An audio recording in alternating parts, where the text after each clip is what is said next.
В январе 2015 года Бред Вененгар и его сын Зак отправились на мотопрогулку по живописным окрестностям города Литл-Рок, штат Арканзас. Внезапно мужчины увидели некий объект, лежащий на поле недалеко от дороги. Что-то подсказывало им остановить свои мотоциклы и осмотреть предмет поближе.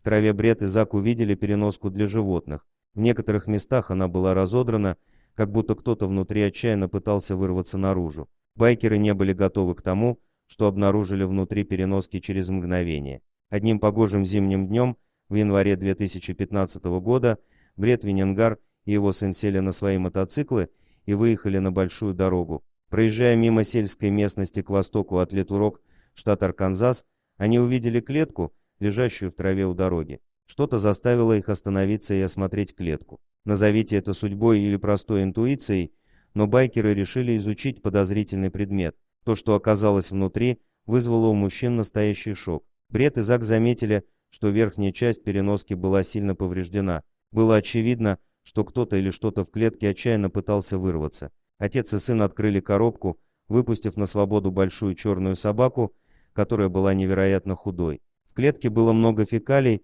от самой собаки шло такое ужасное зловоние, что находиться рядом было очень тяжело. Было очевидно, что несчастную собаку бросили здесь умирать, и один бог знает, как долго она просидела в тесной клетке. По всему ее телу были царапины и кровавые следы, появившиеся в результате того, что животное не имело возможности свободно перемещаться в пластиковом коробе. Поскольку мужчины прибыли на мотоциклах, им не оставалось ничего, кроме как оставить собаку на месте, поехать домой, а затем вернуться за ней на грузовике Зака, прихватив с собой немного собачьего корма. Отец и сын скрестили пальцы в надежде, что когда они вернутся, собака останется на том же месте. Так и вышло, когда Зак и Бред вернулись, собака находилась там же, ожидая их.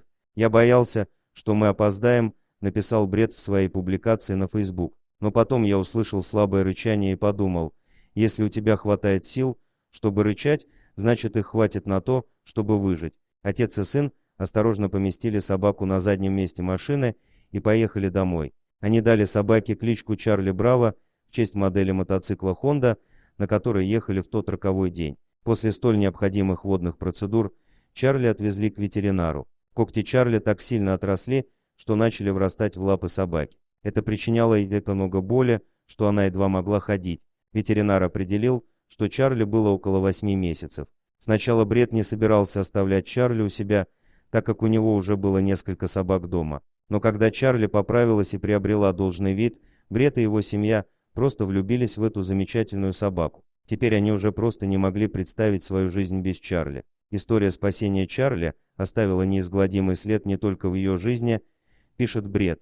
Когда мы нашли Чарли, она сидела в тесном ящике, полностью измученная и истощенная. Для нас этот ящик является аналогией тюрьмы, где люди сидят в заключении. Сегодня Чарли красивая, счастливая и жизнерадостная собака. На своем примере она показывает нам, что даже небольшая помощь для кого-то может изменить всю его жизнь. Когда историю Чарли опубликовали на Facebook, семья Вененгар стала получать пожертвования от неравнодушных людей, чтобы помочь оплатить расходы на услуги ветеринара и лечение собаки. Они получили приличную сумму денег, большую часть которых пожертвовали в фонд местного приюта для животных. Чарли никогда больше не бросит и не оставит в одиночестве. Дорогие друзья, если вам понравилось видео, поставьте лайк, а также подписывайтесь на канал, где найдете еще много интересного.